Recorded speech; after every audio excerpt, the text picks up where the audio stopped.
Welcome back. In this week's episode, we discussed the non-certification of Arizona's elections, the World Cup in Qatar, and Twitter's new management. I'm Luke, And I'm Rody. and this is the Right Side of the Compass podcast.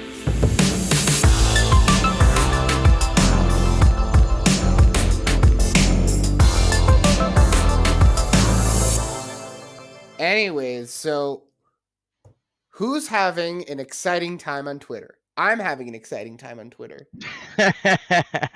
Why is that? Because Twitter, I now see the appeal of Twitter. Because if you're, let me put it this way. You should not be on Twitter unless you're 25 or older. But once you're 25 or older, it's such a great place to insult people on the internet. It's incredible. I love it. So you're just giving in to what everyone's been doing before, trolling everyone else. I know, but now that we have a free speech person in charge, it's actually fun knowing that I won't be banned on Twitter. Yeah. Yeah, it's very nice, and Well, we'll talk about Twitter's new management in the future in a later part of the episode. But before we go on to topic one, I do want to say to all the people who are listening to the podcast right now, I thank you for listening. We thank you for listening, and if you like our work, there is a simple way that you can help us reach more people, which is to like the video, share it with your friends, and subscribe to the channel. You can also hit the notification bell, know when we upload. In addition, we're also on Spotify, Apple, Google. You can find us at Instagram at the Right Side of the Compass, or you can comment on the video, or you can find us on Twitter. Well, I'm on Twitter. Rody needs to get a Twitter. Rody, you need to get a Twitter. You hear that? I heard you. I'm gonna get to it. You need to get to it soon because we need to start insulting people on the internet. I mean, I'm already doing a great job, but I need your help. I Do you need need my help? all your help. I need your help. Yes, we need all your helps. So you can find me. Let me just look up my Twitter handle. Just want to make sure I got it correct. My Twitter handle is as follows: at Luke RSOTC in capitals. You should be able to find me on Twitter, and soon Rody will have a Twitter account as well, and we can all have fun laughing at the libs. Anyways, we thank you for tuning in, and we hope you enjoy the episode. Now, let's talk about first things first, the election, because the midterms are not over yet, it seems. The midterms, were 2 weeks ago? Wow. Yeah. So, what happened? This was a big problem on I mean, it's election day. basically over. No? It's basically over, but we still are waiting to see what's going on in Arizona because it seems that Florida used to be the laughing stock of the country when it came to elections. Read the 2000 election with the hanging chads. But now Florida has passed on that title to Arizona for the country's worst elections. And let's talk about it, right? So basically, on election day, Maricopa County, a culprit in the 2020 problem, they were having problems in 2020. They also had problems in 2022. Apparently, like 1/5 or 1/6 of their voting machines were not working on election day. That's what people are claiming. Is it Well, true? that is true. That was what was being reported on election day as well. Um, People were saying that the machines were broken, at least 1/5 or 1/6 of them. And which begs the question why we need voting machines in the first place when humans are perfectly capable. Well, I guess with modern education system, I don't even know if humans can count to like 10 or something. But that's that. But essentially, these voting machines weren't working, and so people were trying to put their ballots in, and it wasn't processing, um, and so what happens? Carrie Lake, the Republican nominee from the Republican candidate from Arizona for governor, she was defeated by Katie Hobbs, the Democrat from Arizona. She actually is I believe she was the secretary. What was Katie Hobbs? Katie Hobbs was some important thing. She was actually managing the election. So she was, um, yeah, she was, what's it called? She's the Secretary of State. I just wanted to make sure I got that right. She was Secretary of State in Arizona since 2018. So for 4 years, she's been Secretary of State. She's managing the elections. And now she wins in Arizona by 17,000 votes. And a bunch of places in Maricopa County are still having trouble with the election. And so a bunch of people in Arizona are not certifying the election. So all of a sudden, you have this problem that the Arizona election essentially is not being certified, right? So do you have to like do it over? That's a great question. I don't think that the answer is to do the election again because I mean, it could get there, but the reality is that this is why elections need to be done properly in the first place. They can't this is why it's so important for elections to be done, right?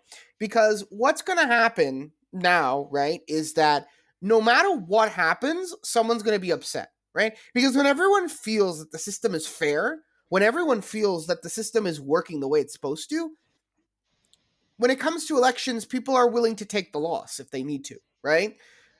But let's see what happens, right? Because if they decide not to do an election again, they just decide to cure some ballots, right? And Kerry Lake wins, right? Then the Democrats will be upset because then Kerry Lake will have essentially stolen the election. And if then Katie Hobbs wins, then the Republicans will be like, well, of course the system did a recount and they won, right? The system's not going to let us win, right? And then if they redo the election, it'll be kind of like in Britain, where they kept on doing these elections to leave Britain, and every time the government didn't believe the people when they said they Not wanted to Britain, leave the the. EU, you're saying. No, they wanted to. Wait, did I say leave Britain? Yeah, you said leave Britain, the Oh EU. yeah, no. The British wanted to leave the European Union, and they kept on doing elections. And to a lot of people who were paying attention, it felt like the government wanted to have elections until they got the answer the government wanted, right? So that's what the problem with the second election is, which is why the elections the first time need to be done properly in an orderly fashion in a way that is above reproach. Not that it's technically good, but it can be criticized. It needs to be done in a way that everyone believes that it is fair, Hmm. because this is not a good situation. Um, so yeah, so what's gonna happen with all this? I don't know. Will Kerry Lake win? I don't think so. It's an uphill battle. Once you Like, lose the election, yeah. yeah. No, I was gonna No, say I was once you lose. Yeah, we keep on interrupting each other. go, go, go. No, I was gonna say that once you lose the election, even if you have some sort of claim, very rarely do people, come back from that. That's just the reality. Yeah. But let me ask you this: if even if this whole thing does work out, and they're able to figure things out and get the votes done, and whoever doesn't win, like, will it make a difference, for the results of the election? Well, I think it's very crucial because if Katie Hobbs, Katie Hobbs, well, I guess Katie Hobbs. If Katie Hobbs wins, then they're going to cement the voting system that is causing the problems in Maricopa County. But I think if Carrie Lake wins, she's the first thing she's going to do is clean up the voting system. Like that's what they always do, right? Whenever some like in Florida after the 2000 election, it became such a scandal that it went all the way up to the Supreme Court that Florida cleaned up their their voter rolls, they cleaned up the voting procedure, and now they have possibly the cleanest elections in the country. No one thinks Florida is a problem state. And it really does matter because if Carrie Lake, honestly, not Florida, Arizona is one of the states that's going to make it or break it in 2024 because a lot of people talk about, Yeah, it's voter purple, fraud and right? this, that. What? It's purple, right? It's purple, but if they can't clean up the voting system in Arizona with the mail in ballots and all this corruption that we see in Maricopa County, right? then the Republicans don't have a chance. And as we saw in 2020, the Republicans need Arizona. Because remember, Republicans are always fighting uphill battles. You got New York, New Jersey, California. They're all voting blue. That's not changing, right? Texas Hmm. is becoming solidly red. Florida is now solidly red. A bunch of places, right? But it seems that the places with the big voter problems are coming down to the wire because it's these like kind of purple states.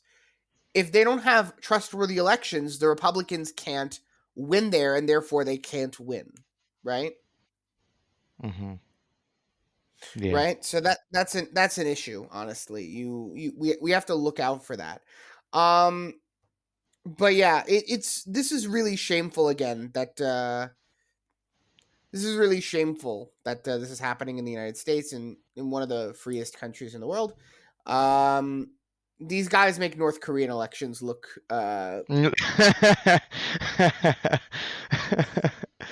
Yeah. no, you know, like how in Iran, like the guy who's in charge gets like 96% of the vote. Even he has like the decency to like, look, well, 4% of the people voted for the opposition. You know, they at least try to have the pretense of a fair election. These guys, they're not even like, Did you see the end of the movie The Dictator? Did you see The yeah, yeah, Dictator? yeah. I Like, saw the so like dictator. the end of the movie where like they become a like democracy. You see everyone. There's like a line of people like at the voting booth, and they're gonna vote for the other guy, and then a tank comes. A tank Yes, comes and like points like the cannon at the people on the line to switch over to the other booth to vote for the other guy. It was so funny. right, right. Yeah, no, that was very funny. But yeah, what was I gonna say? Oh yeah, so yeah, these people don't know what they don't treat democracy seriously. I kind of want Carrie Lake to win because she's going to be another great governor. A lot of people in like the internet sphere are saying that Carrie Lake would be an excellent governor, and I'm inclined to agree. She kind of has that some of that Trumpian energy about her, but I'm not holding my breath. But we wish her the best of luck. Anyways, let's go on to the next topic. We're going to talk about the World Cup in Qatar. Now, Rody, you should know something about me, and that is that I hate soccer. I hate soccer so much.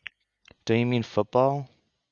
No, I said what I said All right, why do you hate soccer so much? because it's a bunch of guys kicking a ball around for 2 hours, and if you touch them in the wrong way, they start crying like little girls. I mean, you can say that about any sport. It's all like, Mm. oh, you're throwing a ball into a basket, or you're, hitting a ball with a stick, Have you ever or, watched a soccer match though? Nothing happens in the soccer matches. Like football games, things happen. Baseball games, things happen. Basketball games, they sometimes get like hundreds of points in that game. Like they sometimes get like 100 points in a basketball game, right? Soccer, they maybe get like one or two goals. Nothing happens in that game. Nothing. would you say even NASCAR is more interesting than soccer? Because all they're doing is going around in a circle. Oh, and he's turning to the left. Oh, look at that. He's turning to the left. We'll Which be right comedian back. was You won't miss a freaking thing. It was Jeff Dunham. Jeff Dunham? Yeah, yeah, it's Jeff Dunham that said that. Oh, that was great. Um, but I don't know. Soccer is so boring. But let's talk about FIFA, right? So in 2010, they decided that the World Cup, which is the tournament in soccer, they decided that it's going to be in 2022 in Qatar. Now, I don't know about you, but when I think of Qatar, I don't think of soccer hooligans. I think of Islam. Lots and lots of Islam, right? So, Qatar, before the World Cup, they said that there would be alcohol served and that they wouldn't oppress LGBTQ people. And they, in like the last minute, after building their soccer stadium with slave labor, they decided, oh, yeah, all that things we said, that's not true. We're not having any of that. So now people are forced to go to the World Cup and eat halal food, and they're being forced to take off their ridiculous rainbow colored various items and apparels. Jews have no kosher food, and they're not allowed to organize prayers, which, we'll get to that. And they're bringing in an Islamic preacher to preach Islam to the soccer goers. You saw that meme I sent you, right? Yeah, I did see it. The one where, It's like, I funny. think it's the porn star is like force feeding the other porn star milk. Yeah. Yeah. Football That's like supporters. footballs. Yeah, that's a great meme. Unbelievable, great meme. But yeah, no, it's kind of nuts, and they decided to change it, and everyone, and then FIFA did surprise Pikachu face because what the Qatar's being Islamic? What? I thought they said they wouldn't be Islamic, but that's not how Islam works. So you don't take a break from being Islamic. Um, it's just ridiculous. You know, what do you think about it, Rody? Um, so I'm somewhat not surprised. Um, I mean, I kind of am surprised because you need to cater to the entire world. And if you're catering in, a world tournament, you shouldn't do things that will piss off the rest of the countries. You know what I mean? And so I'm kind of surprised that they did that. I mean, I'm not surprised that they like said, oh, that they wouldn't do it early on, and then like once it was kind of like too late, they're like, okay, like once people can't do anything about it, then they kind of just go back on their word. I guess But today is day zero since the last Islamic trick. yeah, but I just find it interesting how like that they're not catering to other countries. Like it's okay to have your own like beliefs and your own laws. It's your own country. It's just like you would think that they would change that up a little bit when you're hosting a world tournament. I don't know if that makes Well, any sense or not, right, but you but have to well, right, but you have to understand from Qatar's perspective, right? Now listen, there's no love lost between me and the country of Qatar. For one, Qatar is where all the Hamas leaders live, so, when their martyrs are dying in Israel, their leaders are living it up in places like Qatar. Qatar's not in one of the good Gulf states. It's one of the bad Gulf states. It's one of the evil Gulf states, as opposed to one of the good Gulf states. so how come Um, they got the permission to host the games? um, Two words: Jew gold. Jew gold? What does Yes, that mean? it's called a bribe. They bribed the FIFA officials, and What money? Are they considered like a rich country? yeah, they have oil money. They're Oh a Gulf yeah, they're state. They're all stupidly wealthy from the black sludge that comes from the earth. oh, all right. Can't wait for Elon Musk to, bring us to electric cars. Well, the left doesn't care. Yeah. But what happens? So they decided to go back on their word. Now, to me, it made sense. It actually made less sense to me that they would ever say that they would promise alcohol, because that's not what Islamic people do. Islamic people are not known for tolerance of differing opinions. They're that's not what they're known for in the Islamic world. So I was kind of shocked that everyone kind of believed them and did a surprise Pikachu face. But they're correct. No, but like seriously, if you believe that homosexuality is evil and you believe that alcohol is evil and you believe that Jews are evil, why would you want that in your country? And they're being surprisingly tolerant. They're not actively looking for homosexuals that are in their country and putting them to death. Number one, because that would probably incite an international outrage. And number two, because they're being uncharacteristically magnanimous. All they're asking is don't peddle that smut to us, right? Did you see that tweet Yeah. by that Qatari official? Can you read the tweet by the Qatari official? That's the first one you sent me. No, I send you. There's a third one. The guy The from third one. Mister Nayer. Yeah, Nayer. as a Qatari, I'm proud of what happened. I don't know when will the Westerners realize that their values aren't universal. There are other cultures with different values that should be equally respected. Let's not forget that the West is not the spokesperson for humanity. Well, that's correct. Just to give you a background, that tweet was in response to the arrest of Grant Wall. He's a journalist in the United States, and he went to one of the games wearing a rainbow shirt, and the I guess the security guard told him he had to take it off because you're not allowed to do that. You're not allowed to wear that, which makes sense because they don't want in Qatar big gay in Qatar. Like, just that's not the place for it, right? So, Yeah, they don't want, they don't want it. I mean, or they could just be like, oh, do it in your room. Don't make it public. well, So that's you the don't thing. want it. That's why they're being right. That's why I'm saying they're being uncharacteristically magnanimous about it because I don't think they're going to look for foreigners who in their hotel rooms are engaging in gay Yeah, sex. That's not what I they're not think. gonna be. I don't think they're gonna be breaking down doors and then like arresting people. But like, yeah, they'd be like, okay, don't wear this shirt. We don't believe in this stuff, so don't publicize it. If you want to publicize it, go back home. You Right. know. And I mean, like, even further, they said there'd be kosher food in Qatar, and they'd allow Jewish prayers in Qatar. And guess what? That didn't happen.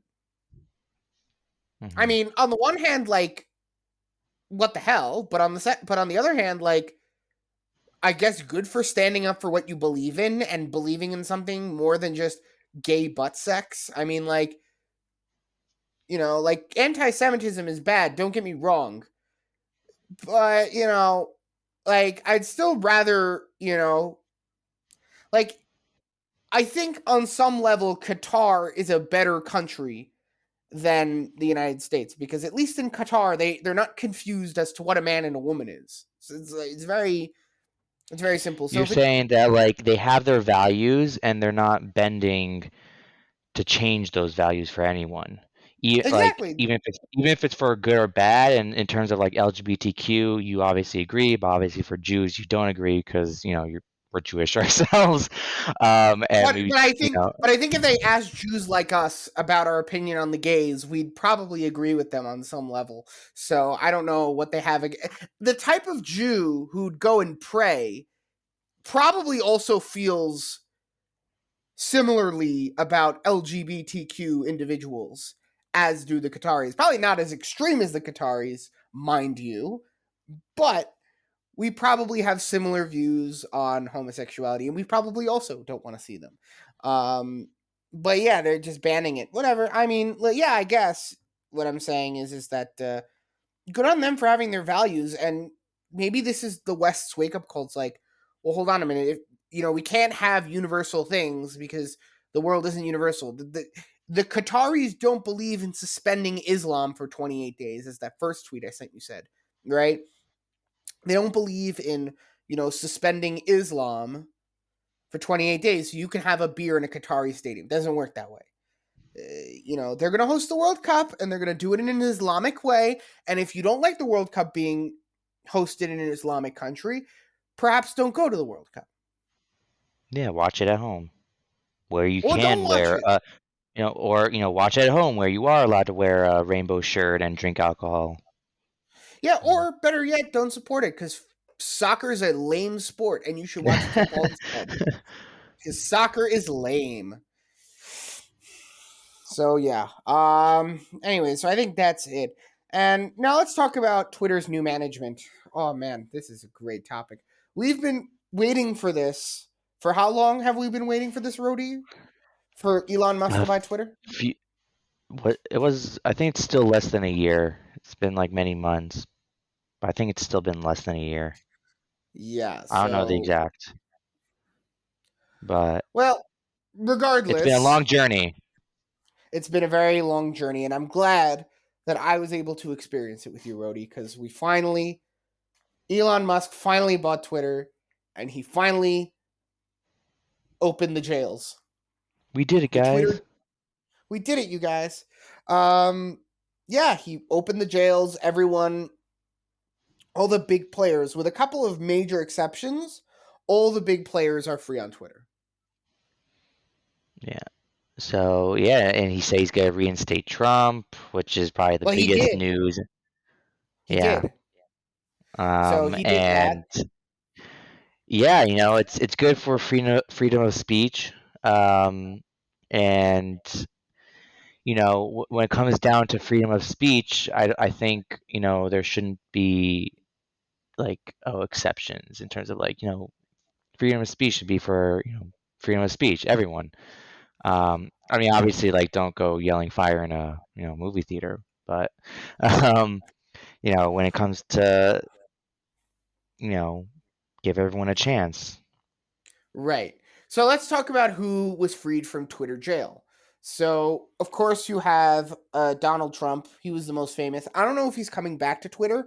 And after all the money he pumped into Truth Social, I don't know if he Yeah, wants to come back to Twitter, which is a real shame because I like the idea of Trump being on Twitter. But yeah, that's the only problem. when it comes to business, like because there's also a business aspect of it. Like even though he probably wants to go back to Twitter, but he's like you said, he pumped all this money into Truth Social, so it would kind of be somewhat of a waste. Yeah, I think that was kind of the one of the problems. We were constantly going on the treadmill. There was Parlor, which is where all the Republicans were for a while, and then that kind of got shut down. There was Getter, and then there was Truth Social.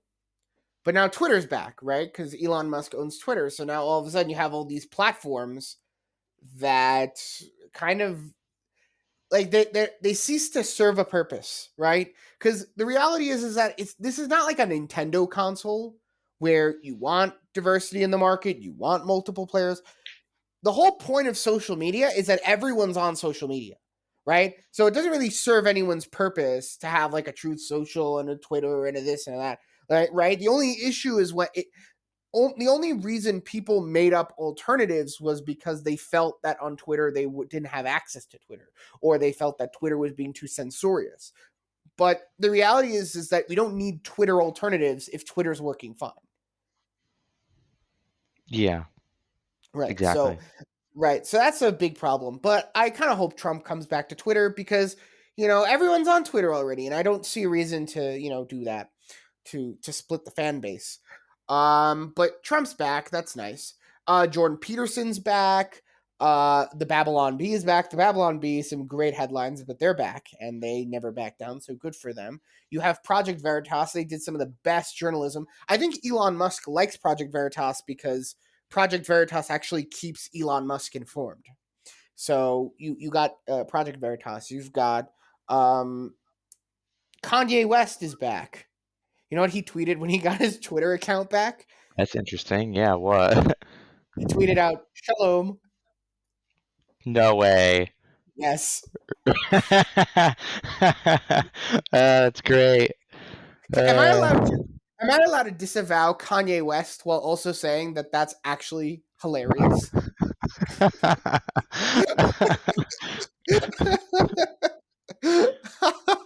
Shalom. I'm just like imagining him saying it, like after all that, after everything that like happened with him, it's just like it's just something I wouldn't have expected. Well, so here's the thing: because Kanye West believes that blacks are the real Jews, I don't see a problem with that. So, you know, Hmm. yeah. So there's that. There's also who else came back? Sargon of Akkad came back. Thank God for Sargon. Sargon's back. Who is that? Carl Benjamin of the Lotus Eaters podcast. Ah, yeah. Sargon of Akkad is back. Uh, who else is back? I'm just trying to think. Well, Jordan Peterson's back.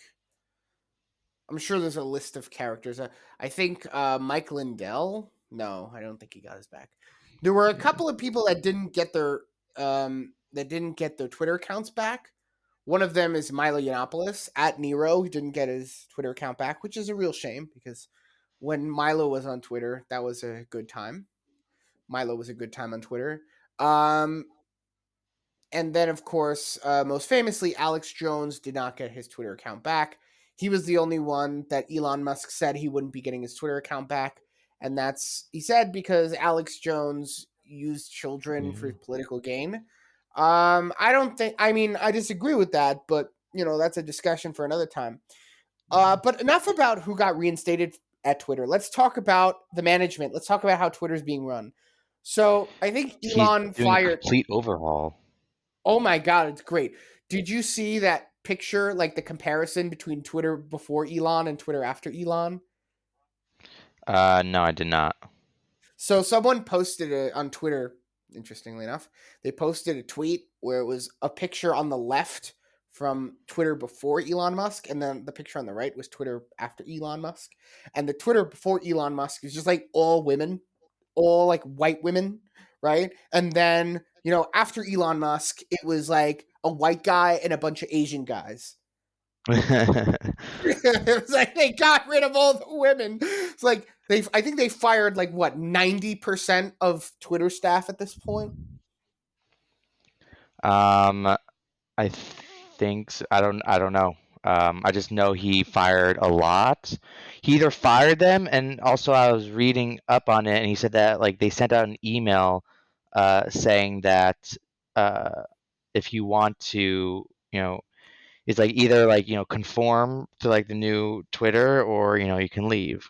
You know, Yeah. so I think by the way they locked down the offices to make sure that no one can mess with the code cuz that's what disgruntled employees do, and since 90% of the workforce is being fired, um they yeah. decided to do that. I think Tesla engineers took over the code for Twitter.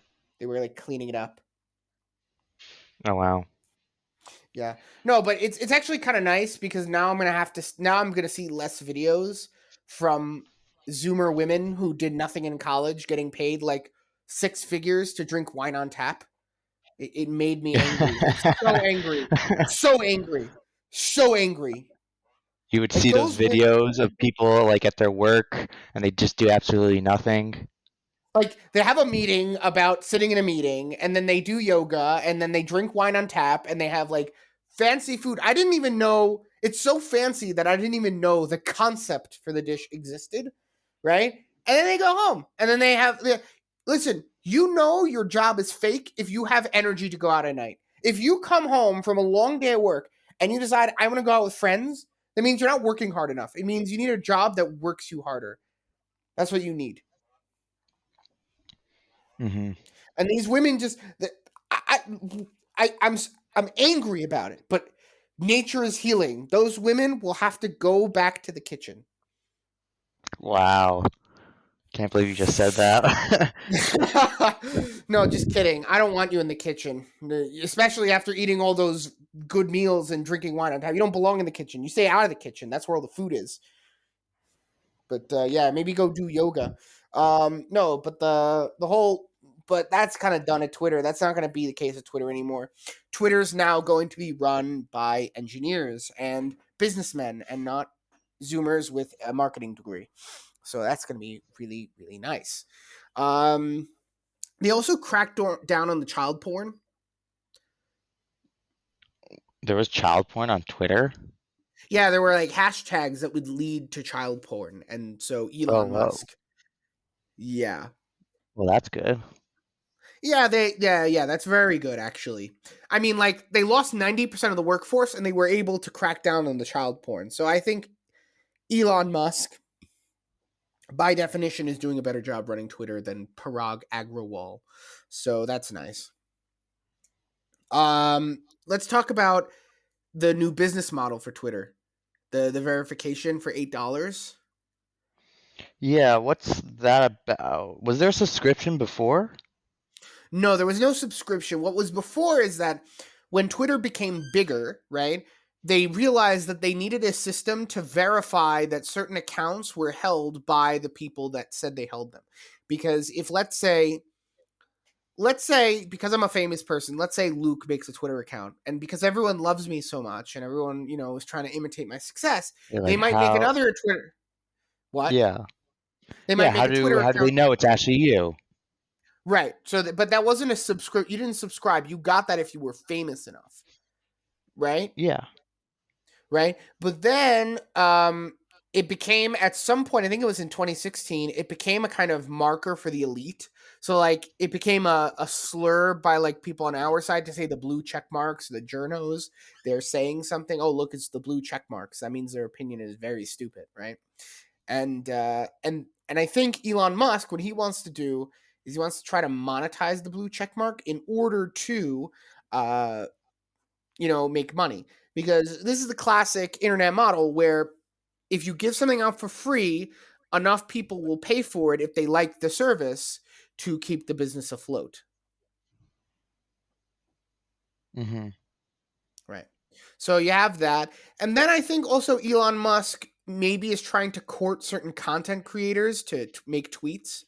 So, and maybe kind of sign deals with them so that they're only tweeting on Twitter and not at Parler or Getter or Truth Social or whatever it is. And Maybe. maybe that way will generate traffic, and then there will be, advertisers will want to come to it. Yeah. Yeah, I hear that's that. that's kind of the long and short of it. Thank you for tuning in to this week's episode of the Right Side of the Compass podcast. We know that you have many choices in podcasts to listen to, and we're thankful that you decided to listen to ours. The best way to help us with our podcast is by liking the video, sharing it with all your friends, and subscribing to the channel.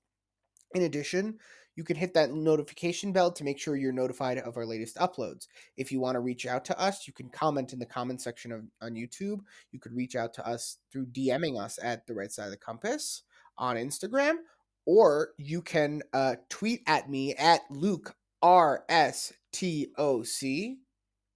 No, it's at Luke RSOTC on that's my Twitter handle, and we'll get Rhodey's Twitter handle soon enough. And yeah, that's how you can reach out to us and let us know what a great job we're doing. Or if you want to send us hate mail, you could do that too. Either way, we're fine. Or you could Yeah, send it Luke via loves hate mail. we love hate mail. You could also send us hate mail via carrier pigeon if you so choose. I will be listen, if you could get a pigeon to me, I will be very happy to accept your hate mail. Also because that'll be dinner for the night. Anyways, so yes, so thank you for tuning in, and we hope you enjoyed the episode, and we look forward to seeing you next time.